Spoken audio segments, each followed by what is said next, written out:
Welcome back to Walsall Fan TV. Things are going a bit pear-shaped, but here to talk about the January signings and Walsall's current plight, we have Express & Star's George Bennett. Hi, George. Thanks for joining us. No problem at all. My pleasure. How you doing? Oh, well, good-ish. It was never going to be a straight line straight to promotion, was it? No, there was always going to be a blip. But obviously, the past sort of 4 performances, especially the 3 away from home, are definitely room for concern. And, yesterday was just another case of that, to be honest. But Tuesday need to bounce back, and I feel like if kind of there is going to be a bit of homesickness creeping in, then the form at the best Scott's going to be key. Yeah, I think on Saturday, I think it was generally quite a poor performance. But when we got the lead, I thought, hang on, we're all right now. And then he took Jammer off. I don't think that was significant that we conceded just after Jammer had gone off, but they did us, didn't they? And the second goal they scored, great run from Anura Edwards, cutting inside and lashing it into the top corner. Oshie never really got to grips with him at all, did he? No, he didn't. I mean, I mentioned that as early as kind of the first sort of 10, 15 minutes of my live blog, and it kind of persisted throughout. I think there was an instant where, his headed clearance kind of went loose and went to a Colchester man, and he was caught chasing shadows, really. And it was kind of the case throughout. And McKenty wasn't really the only victim to Edwards. I mean, Connor Barrett was beaten by him a couple of times. Including in the build-up to Colchester's first goal. So, a very tricky customer for Walsall down that left-hand side, and they just couldn't get to grips with his pace at all. And, it was a challenging afternoon for Oshie McKenty. He wasn't alone in that. Kind of, it probably would have been a soft call, but even when he kind of lent on Teddy Bishop inside the box. Yeah, I thought you wouldn't have complained with penalty there, would you? No, I think, it was reasonable that it wasn't given. But, I guess at the same time, you'd have no complaints if it was, because it was a risky move inside the box. Yeah. So the low effect, I think there's a couple of things with the Nathan Lowe going. I think Walsall have sort of lost a player that was obviously scoring freely and contributing massively. But I think also other teams have seen that we haven't got Lowe anymore. And so that's a big fear that's been taken away from them. Until we get back to winning ways, that's a big boost for everybody else, every other team, isn't it? And of course, playing top of the league is always a challenge. Playing top of the league when they're on a wobble, could life get any better for them? That's the best time to play us, isn't it? Yeah, well, I mean, losing Nathan Lowe's goals is always going to be difficult to replace. I remember when he came in, when Walsall sort of had the striker saga at the start of the season, when they kind of went into the season with just Jamil Matt and Josh Gordon as the only fit centre forward. So I was kind of thinking if they could get someone half as good as Freddie Draper, then, that would be a massive coup. And, Nathan Lowe exceeded. Although Draper was impressive in a Walsall shirt, Nathan Lowe clearly exceeded what Freddie Draper did in Walsall colours, and a fabulous loan signing, and it's going to be difficult to replace. And it was kind of maybe a false dawn that Walsall scored 4 in their first game without him, because clearly in the attack they've missed him since. And not just Nathan Lowe, but clearly the partnership that Jammer had with Lowe, they combined so well together. There were so many of Lowe's goals where Jamil Matt would take 1 or 2 players out of position. And I talked about it in my opinion piece on whether Danny Johnson should have been given a start. And, I felt he probably should have on Saturday with his 2 goals against Salford. And there is kind of a striker roulette situation going on, because other than Jamil Matt, there isn't, when fully fit, there isn't really any other striker that you can say is a certain starter at the moment. I thought Ellis Harrison showed glimpses with a couple of nice touches, obviously set up Lakin's goal. Wheatley, I think it's going to take him a little bit of time to get up to speed. I don't want to be too sort of harsh on him at the moment because, it's his first senior loan. When he comes to Man United, he's going to come with a reputation. But, he's a 19-year-old lad who's still finding his way in the game. Levi Manchi, I've been impressed by what I've seen from him from the bench. I thought he did well against Salford. Couple of nice things in what was a difficult period in the game for Walsall yesterday. Yeah. So, the options are there, but I just felt, probably Danny Johnson's 2 goals should have really propelled him into a starting place there. There's clearly deficiencies off the ball.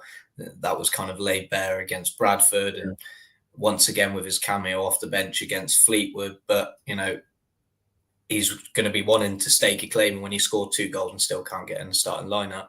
I can't imagine that's going to be doing his morale a great deal of good.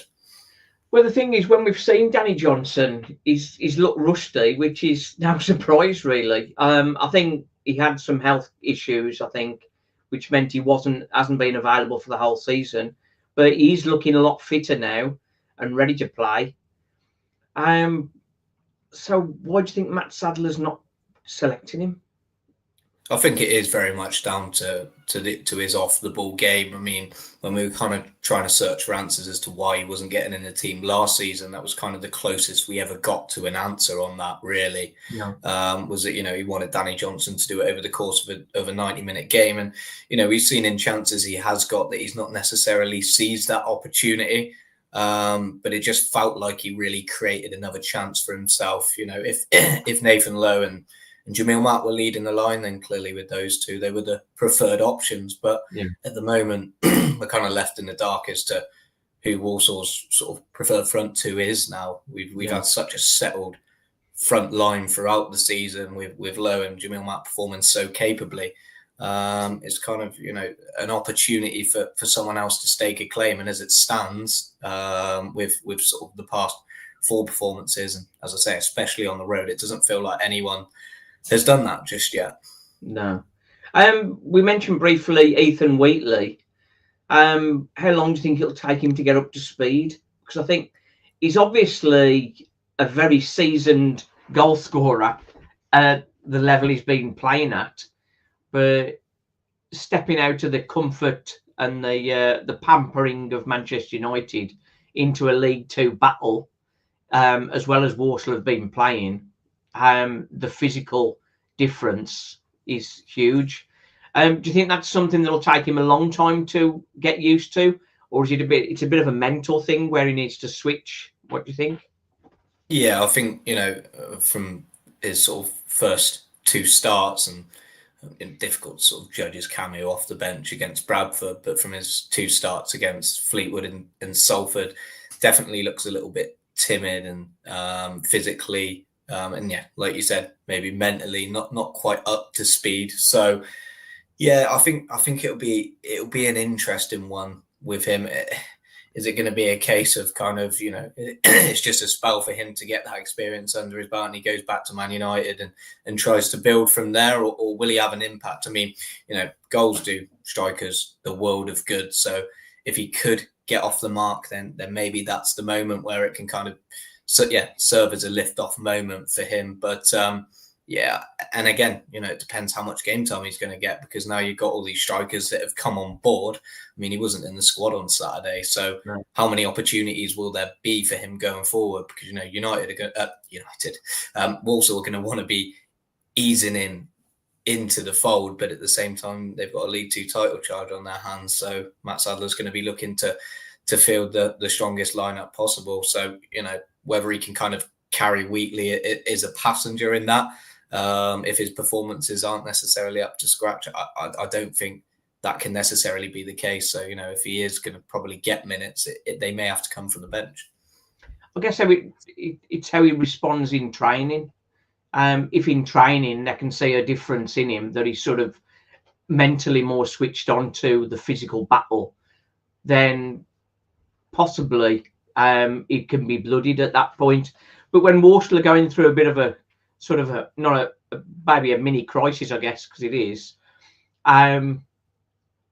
playing inexperienced young players in a squad that's already full of inexperience is would be a difficult choice for Matt Sadler, and a very much a big gamble for him.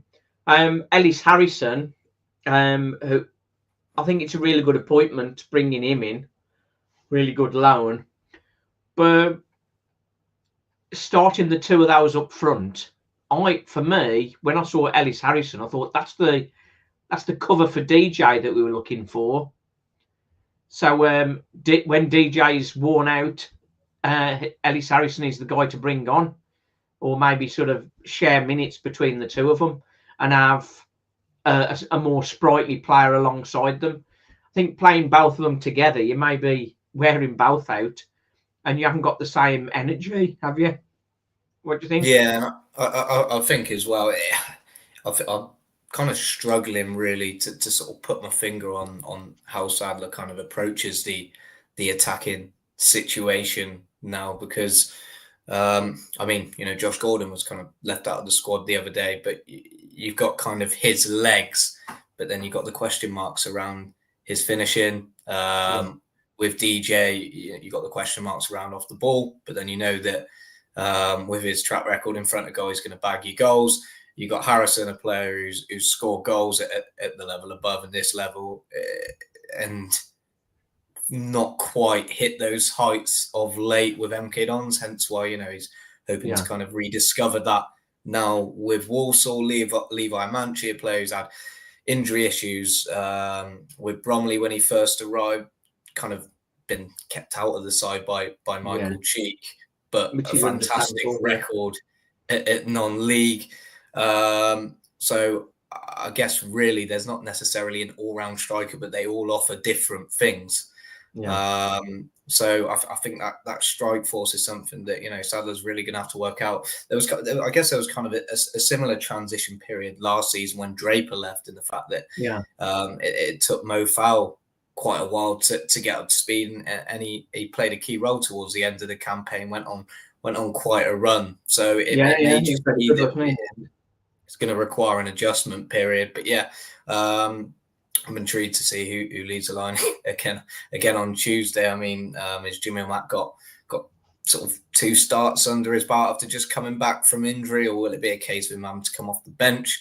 But yeah, clearly, you know, attack is the most contentious point at the moment.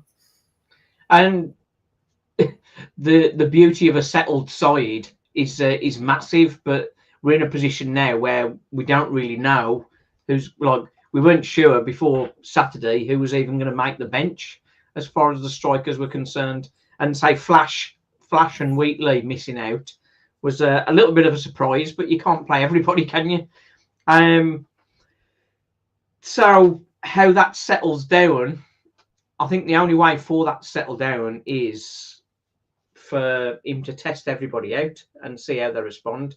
I think starting DJ, I think we're gonna struggle with not being able to press. I think for me, in games where we're creating chances and we're just not getting the ball, not finishing chances, that's when DJ comes on and he's the finisher. But against Colchester, we weren't getting chances, and that's the problem. And against Bradford, we weren't getting chances, and against Fleetwood, we weren't really getting chances. Like, he had a good run against Bradford, but didn't get anywhere near the ball, did he? No, it's exactly that. I mean, you know, the Bradford performance was probably a strong example as to why maybe he hasn't been getting those starts and those minutes that maybe himself would feel he merits and deserves. So yeah, it's interesting you mentioned kind of the finishing element of it, because, you know, Sadler's kind of used that before, starters and finishers, and I think he very much sees DJ as a finisher, and his role in this team is of a super sub. The issue maybe is that he doesn't necessarily see himself in that role, if you were to probably ask him honestly himself. Yeah. Well, that's it. I think I don't think you'd get any benefits from starting DJ. But it's an interesting one Tuesday, whether he does put Wheatley back in and or whether he persists with Matt and Harrison up front. But we can't say it worked playing the two of them together, can we really? No, I feel like Josh Gordon will have fresh legs. Maybe it's an opportunity for him to come back in and just have that sort of variety, really. You know, someone in either Matt or Harrison to lead the line alongside someone who's also going to help and do the running and provide the legs in attack. But yeah, like I say, very unsettled in attack, which is a shame when Walsall have been able to rely on such a consistent strike force all season. Comment we've got there from Kyle. The loan policy. This DJ, Draper, Lowe, it sort of keeps happening. But I think strikers are expensive, and I think you have to rely on that, don't you? Yeah, it's a risk and reward. You know, I spoke about it when Nathan Lowe left. You would much rather have his 18 goals, 15 goals in the league in the first half of the season than bring in a permanent striker who's not going to hit those heights and not going to get you into that position. So I think in terms of the loan policy and the loan policy in general, I think under Matt Sadler and Travella has been strong. I mean, you know, you got Tommy Simpkin between the sticks, made the odd mistake, but I think ultimately you can regard that as a good signing. There was Emmanuel Adebiega and Freddie Draper last season. So I think Walsall's record on the loan market, especially when you consider Draper and Lowe, finding two strikers as capable in front of goal as that, I think was shrewd and business. Mal, of course, yeah, and Mal Fall as well, another great one. Ian's saying there, terrible transfer window. I think there's other teams in the division like Notts County who are spending a lot of money, and Walsall don't have that level of budget. So it is difficult when you've got teams that are sort of competing in a bigger market, a bigger budget. The midfielders that we've got at the minute, Jellis and Stirk particularly, seem to have sort of run out of steam, I think, and I think probably add Connor Barrett into that as well. Do you think they just need a couple of game rests? Do you think? Do you think they've just worn out? Because they are young players, with Barrett particularly and Jellis. It's they're young players, and it's their first season in the EFL. It's a big step up, isn't it, to expect them to have a full season and to compete at that level and maintain it. Yeah, I think like you say, Barrett definitely can be included in that. Not quite hit the heights of what he did earlier in the season. I kind of suspected that even towards the end of Walsall's winning streak, but it's only kind of, you know, laid bare and become more apparent now. Walsall, you know, aren't racking up the wins. Yeah, and I guess, you know, Jellis is another one that's maybe just run out of steam. Ryan Stirk was sloppy yesterday. So yeah, maybe it is a case. I mean, Ryan Stirk started every game. Connor Barrett started every game. Nathan Asimwe's come on board and hasn't really got a look in other than that cameo off the bench against Bradford, and isn't really making the squad. But, you know, is it an opportunity for him to step up? Another one is possibly Albert Adoma, a good option to come in for a start, because, you know, I've seen we put the fan verdict out there yesterday, and all of them mentioned the substitution of bringing Adoma on up front, and it's just an experiment and an option now which isn't really needed, and definitely didn't feel needed yesterday. And I feel, you know, in terms of that option out wide, when Walsall are winning games, he's perfect to come on and close the game out, but he's also a great deliverer of the ball and just offers something, maybe that sort of injection of energy when it's not quite working out for Barrett. But, you know, could he also provide that from the start, with the fact that Barrett isn't, you know, quite producing the form that we saw from him earlier in the season? Because, you know, earlier in the season, I mean, the performances he was putting in was outstanding, and maybe he kind of set a very high standard for himself, and that's difficult to maintain for a player, like you say, in his first season in the Football League. I think he's been found out a little bit. People have been doubling up on him. So I think that's part of the issue as well. And then with that extra attention, the frustration comes when you're not getting the same level of success. I think Adoma should get them some more minutes out there, and Barrett just take him out the firing line for a little bit and just rest his legs. He maybe just needs a week just to recharge his batteries. With the midfield, we had a perfect situation with Jellis and Lakin, and then last 20 minutes, Earing and Hall coming on to maintain that energy and maintain that press.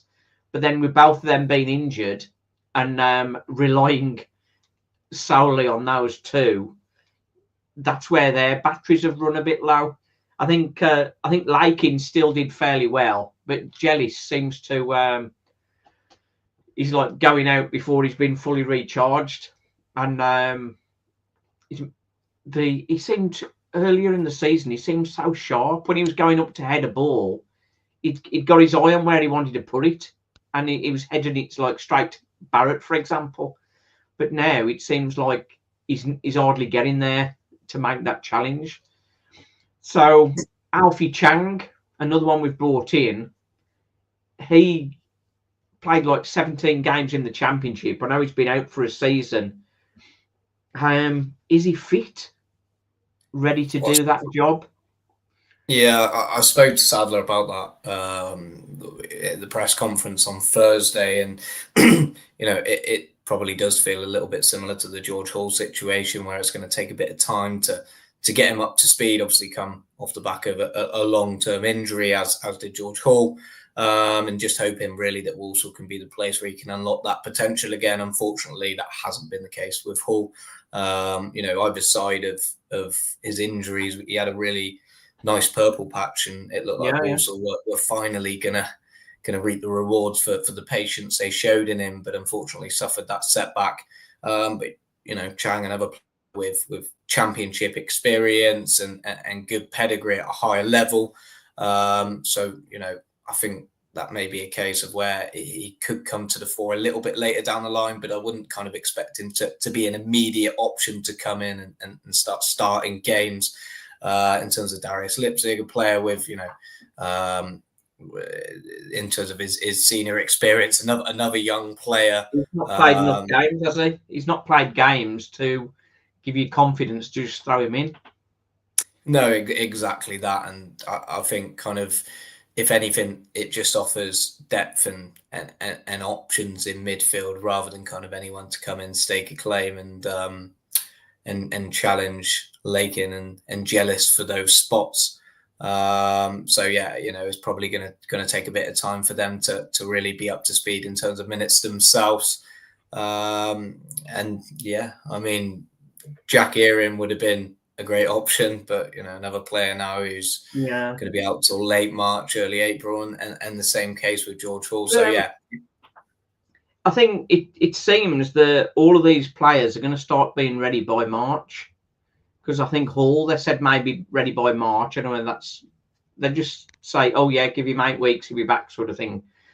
But on this channel, I've sort of harped on a little bit about Ronan Mayer, but yes, he's a young player,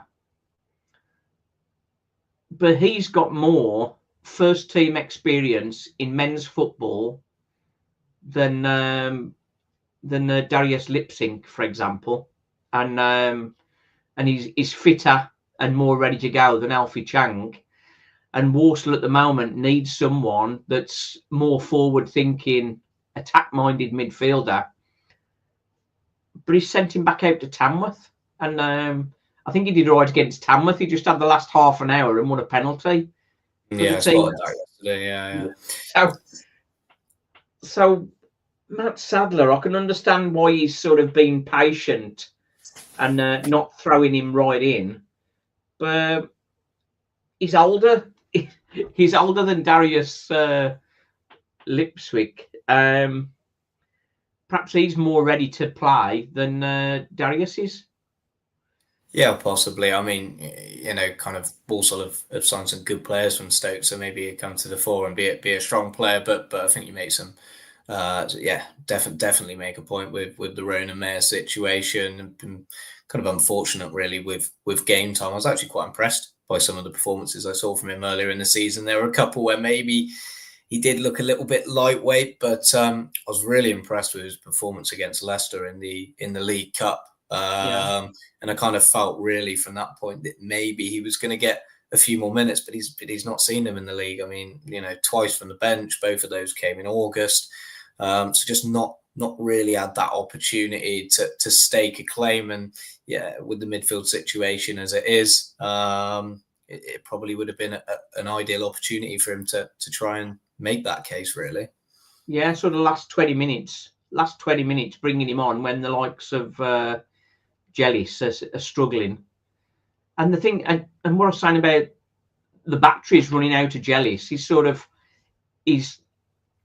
the end of the games, he's exhausted. And then when we start the next game, he's still exhausted. So I think he's going to be playing a shorter period in the game to give himself more beans to sort of go into the next one. Nathan Asimwe, he's one that I think he said himself that sort of is better defensively, not so good going forward. But I mean, we bought him in Charlton. He's got some more minutes behind him, hasn't he? So that's a player. But you can't fit them all on the bench, can you? We're sort of running out of spaces on the bench.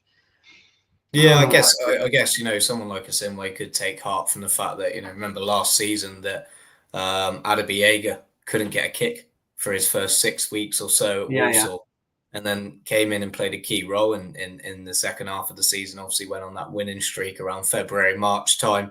So I think there's plenty of scope for things to change drastically. That's been the case across Sadler's spell at Walsall. He's mentioned it a number of times in interviews that this team is full of players that weren't playing and now are, and that can quickly change as well. And I feel like probably we're at a period where maybe those things will need to change, because clearly the team that was so on form and have got Walsall to this position, maybe from the past 4 performances, it suggests that they'll need to freshen things up for things to change. Yeah, I think obviously people mentioned Lau, but I mean, it wasn't all about Lau. Like, from my point of view, trying to pick a man of the match, it was like, well, they're pretty much every player who's like excellent. And now it's sort of like, well, hang on, who could I pick? Yeah, I mean, energy levels and confidence just seems to have been sapped. Momentum is such a big thing in football, isn't it? And the older guys listening, although it's so Walsall to have a good half of a season and then a bad half of a season, which is the frustrating bit. And to touch on Ozzy's point, that Walsall can't really throw this away now. When we're winning, Matt Sadler is the king and he's a genius, and when we're losing, he's an idiot and should be sacked. It's difficult. It's difficult to sort of be dispassionate about it, because it's such an emotional roller coaster, isn't it? But Matt Sadler's got to turn it round, hasn't he? Yeah. As I think, if he didn't win the title, I don't think it would necessarily be a sackable offence. But I do feel like promotion needs, if he doesn't win promotion, then clearly that puts a massive amount of pressure on him, because the position Walsall are in. And a capitulation like that, it's going to be difficult to see how you can kind of recover from that. And football is an emotional business.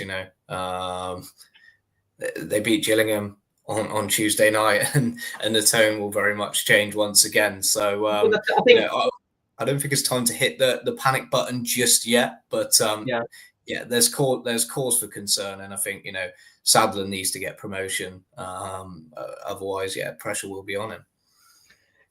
We've obviously 4 games without a win, just the 1 draw. But we're still 9 points clear of fourth place. So as much as we're all trying not to panic, there's reason to be optimistic. We are still in a good position. Like take Crewe, for example. They've not won in 4 and they're down to 8th.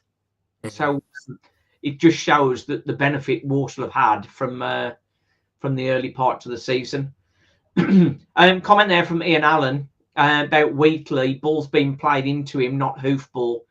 In the games he has played, he's been making some good runs, and the ball's just not been getting. They've not been playing the ball through to him. So I think that's part of the settling process as well. During training, they know what he's capable of and know when to get the ball to him. And I think his first couple of games, he hadn't really had a chance to train much with the team.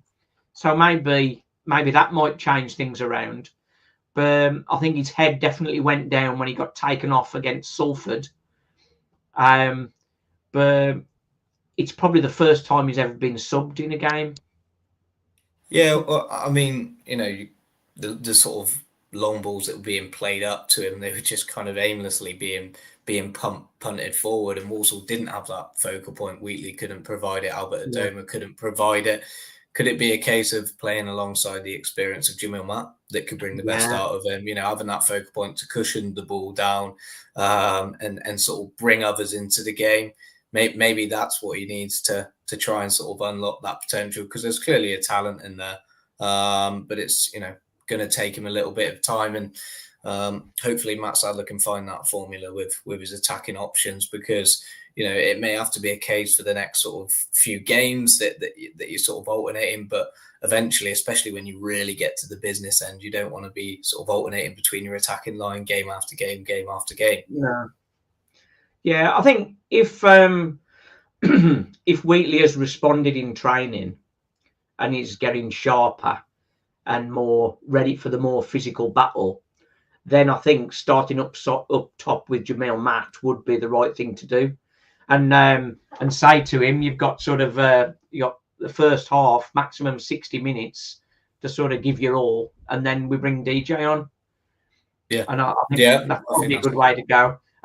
John Sadler's saying here, Levi and DJ showed good promise as a partnership when they come on, and that's something we can do late on in the game. Levi is a good option, and DJ as well, isn't he? Let's just check a couple of comments. I want to try and keep up with them. I agreed with Ian, said about patience and then the panic. Where was the plan to replace Lowe? Well, I think they did say at the fans forum that if Lowe goes, we've already identified who will replace him. That's what was said, but I think that must have gone wrong, because it was late on. It was late on in the window. There was no immediate sort of replacement coming in, and I think maybe Matt Sadler got a boatload of calls saying, "Oh, you can have this one," bam, bam, bam, and then when he heard Manchester United star, maybe he thought, "Yeah, go on." But I mean, they're not going to gut reaction to that, surely, are they? No, it does feel in some ways, and I guess time will tell is the biggest thing. I mean, the window only slammed shut 6 days ago, and it's only a small sample size that we've seen so far from the January signings, but it does maybe feel like they have replaced quality with quantity. I'm hoping that I can eat my words and these strikers come in and play a key role, and Walsall continue their hopeful ascent to the top after what's been a little blip. But it does maybe feel like quality has been replaced with quantity. Yeah. Well, the thing is, you look at the strikers now, and Jamil Matt 9 goals, Ellis Harrison 5 goals so far this season. Levi hasn't scored. DJ, he's got a few, hasn't he, off the bench. Josh Gordon just got a couple, and then Wheatley obviously fresh to the AFL. So there's not a lot of goals. There's not a lot of goals come in there. and we wish we had Notts County's budget, I guess. But I mean, I think another key to that is, you know, we talk about the wing backs. You kind of had Taylor Allen's dropped off in form. He was a massive creator. Connor Barrett was a massive creator in the first half of the season. Maybe Liam Gordon is a player who, you know, I think in terms of balance, the way he bombs forward, the way he defends, the way he works, a player that I really enjoy watching.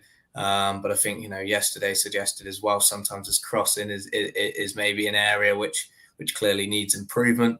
I mean, with the way he gets forward and the openings that he creates for himself, if he could kind of scrub up on that area of his game, then he'd get a hatful of assists. So I think the service into the strikers is something that maybe is a bit of a concern as well. Yeah. Interesting point from Rusty. Contract talk. I think because Walsall don't know what league they're going to be in next year, what division they're going to be in next year, it's difficult to conduct contract talks, isn't it? Yeah, it's a question that's pretty much asked at every single press conference, and a similar answer, really. You know, that it's being worked on and these talks are constantly going on in the background. But Sadler did say earlier in the season that, you know, he wanted a similar situation to what panned out in his first campaign, where he kind of got deals over the line early. We've seen that of Osher McKenzie, Jack Erin penned a new deal. I know he'd only signed a short-term deal initially anyway.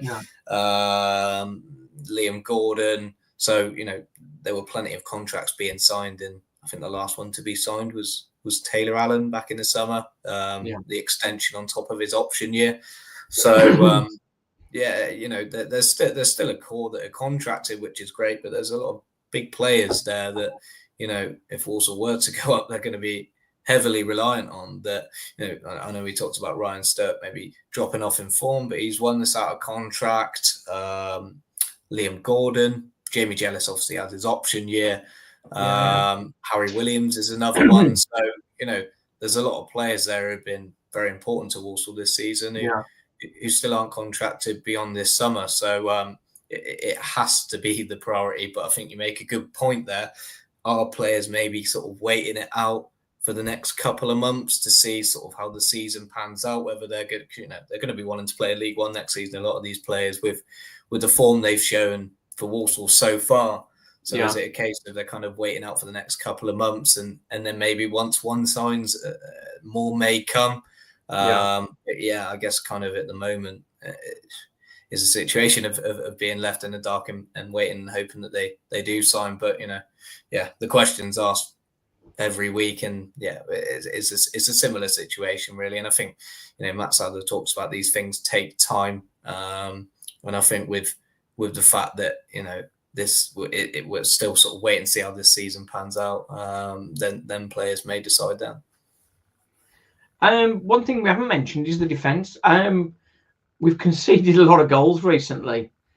Again, it's a young defence. Have done remarkably well. What's changed that we're suddenly conceding so many? Is it the tiredness of the midfield are sort of not blocking as well? What do you think that is? Yeah, I guess, you know, we've kind of addressed all areas. Maybe it's the balance in general across the team. Once one area starts to struggle, the rest does. But yeah, defensively, clearly, I mean, you know, you look at kind of set pieces. Walsall have been very switched on when it's come to defending set pieces for much of this season. Then against Fleetwood, it was just completely negligible, to be honest. And I kind of watched the way in which they marked, and you know, Harry Williams with his towering presence in the air didn't pick up a single man for both of those deliveries, which is remarkable when you consider the aerial threat that he has. But it is a young back line. I'm interested to see, because, you know, you would really suspect that Evan Weir is going to come into the back line. He'll play Tuesday. Tuesday. And you know, maybe it's a decision which Sadler had to have forced upon him, but it could also be one that that could work. I don't know. I guess time will tell on that one as well. But I've been impressed by what I've seen from Evan Weir. I think he's done well in the cup games at left centre back. You know, when he played at left wing back on his EFL debut against MK Dons, he had a bit of a nightmare and was taken off at half time. But when he played at left centre back, I've been impressed. I was impressed against Notts County. You know, yeah, he did very well, didn't he? Very well, and that goal on clearance was miraculous. Came on and made a really big impact against Salford as well. So I'm very interested to see how he does, and yeah, it could be an opportunity because you know we saw with Taylor Allen last season, couldn't really get a look in. I think he went 4 months without a league start, and then he started 39 on the bounce in League Two. So you know, if there's one thing you could say about Matt Sadler, he does give players opportunities, and you know if they stake a claim, then yeah. And maybe it could be a time for Evan Weir. Adrian and Fallen Maniac making the very valid comment that I think Draper was the plan that sort of went tits up, I think. So for the replacement there. So I think that's probably what's caused it. Interesting one on Saturday. Harry Williams, patella tendon injury, I think. So he wasn't really fit to play on Saturday. So why did he put him on the bench and not bring Rico Brown onto the bench? Yeah, it's a fair shout. In terms of how fit he was, I think it was more a case of, you know, not necessarily wanting to risk him. He talked about the fact that he'd struggled to train. So maybe it was a case of if he was needed in the game, then he possibly could still be given a run out. But he was needed. Osher was struggling with his man for the whole of the game. Bringing Rico Brown on for him, or bringing him into the middle, or putting him on the right and getting Dave dealing with him, that would have been the answer. So, yeah, I think that's definitely a fair shout, and I think he's slipped up there, hasn't he?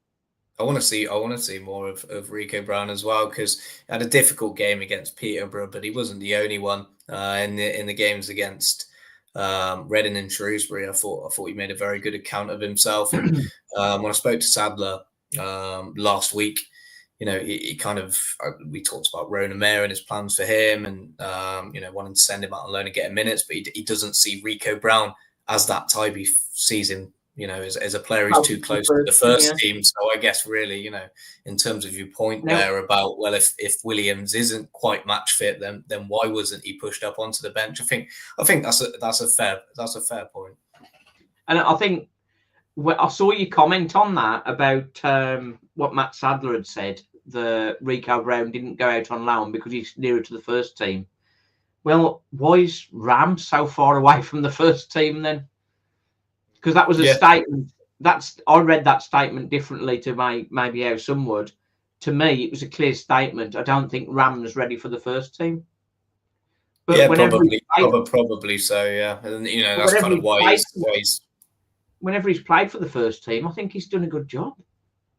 Yeah, he has. I think there's maybe been the odd game where he's sort of looked a little bit light, but I think since he came back from his loan at Rushall, I mean, Sadler even said himself that he's kind of viewed differently among the camp, and yeah, you know, clearly he hasn't been given those minutes to try and stake a claim. I think, you know, importantly, Jealous and Lakin have been in strong form this season. So that's why he's struggled, and Jack Erin was ahead of him in the pecking order. But since the injury to Lakin, and now the fact that we're talking about, you know, energy levels dropping in terms of Jealous, surely that pushes him up the pecking order. You would think so. Well, that's it. When Hall got injured, Hall and Erin got injured, it was like, okay, Ram, this is your time. Yeah, exactly. Yeah, no, completely agree. I mean, frustrating one. Yeah. But if Walsall can scrape a win on Tuesday, everything will feel so much better, won't it? Well, that's what I said just earlier. Then, form at Bescott's going to be key. So we've got Chesterfield at home after that, then Morecambe away. Exactly, and I mean, if form on the road is going to start to suffer, then clearly home form's gonna be crucial. And I guess that's kind of the one thing that hasn't left Walsall in this blip yet, is the fact that, you know, they've not lost at home since that game against Fleetwood in the league. So yeah, home form's going to be crucial, and I guess then it's kind of trying to scrape as many points together as possible on the road. Yeah. But I think, yeah, they lose on Gain Tuesday another win. night, and I'll be concerned, especially with the form that Gillingham are in. Yeah, gain another win is key, isn't it, at the minute?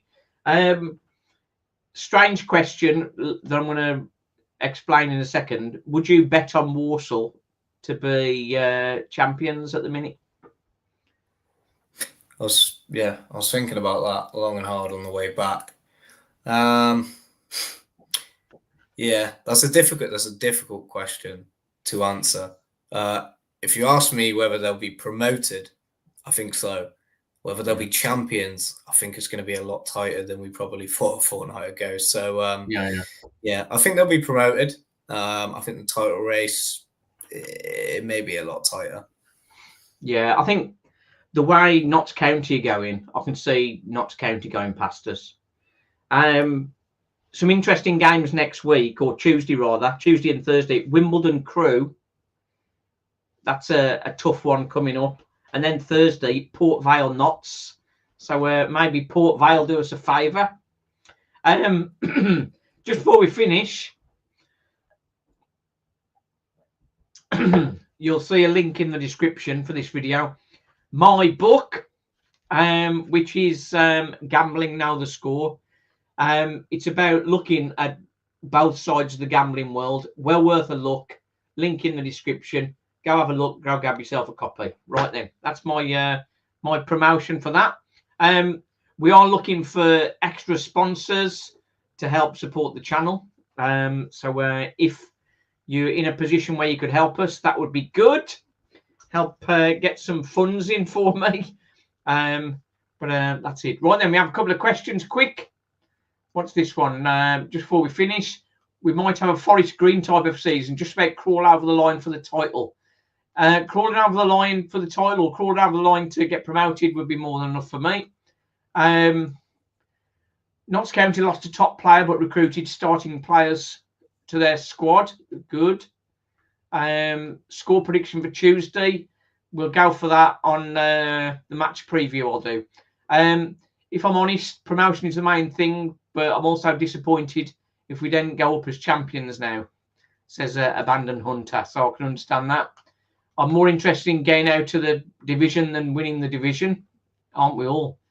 And that's it. That's it. Thank you very much for your time, George. I know you've had a very busy day. Lots of content coming out for the Express and Star. So thanks very much for your time.